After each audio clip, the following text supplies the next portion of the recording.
The leadership is not happy, including Donald Trump.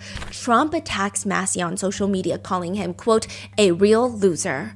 Thomas Massey, the worst Republican congressman, and an almost guarantee no vote each and every time, is an embarrassment, with a capital E, to Kentucky. He's lazy, slow-moving, and totally disingenuous, a real loser. Never has anything positive to add. Looking for someone good to run against this guy, someone I can, capital E, endorse and vigorously campaign for.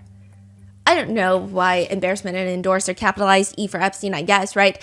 But like, he really hates Massey now. He made fun of him for getting remarried a year after his wife died last year in 2024.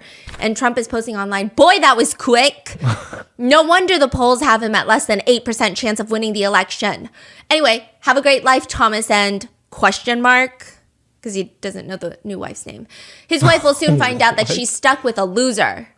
Thomas Massey comes out swinging too. I mean, the girls are really fighting in this one. In an interview, he says, the deal for Republicans on this vote is that Trump will protect you if you vote the wrong way. In other words, if you vote to cover up for pedophiles, you've got cover in the Republican primary.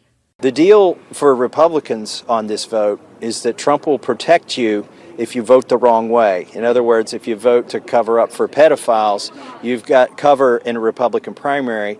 But I would remind my colleagues that this vote is going to be on your record for longer than Trump is going to be president.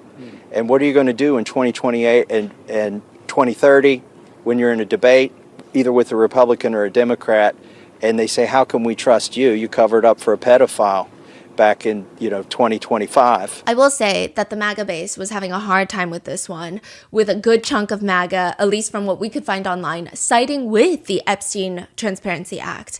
Most likely, this act was going to get stomped on. Because if party leadership doesn't want to get it passed, it's not going to get past the committee, which is why Congressmen Ro Khanna and Thomas Massey, they go around it and they do something called a discharge petition.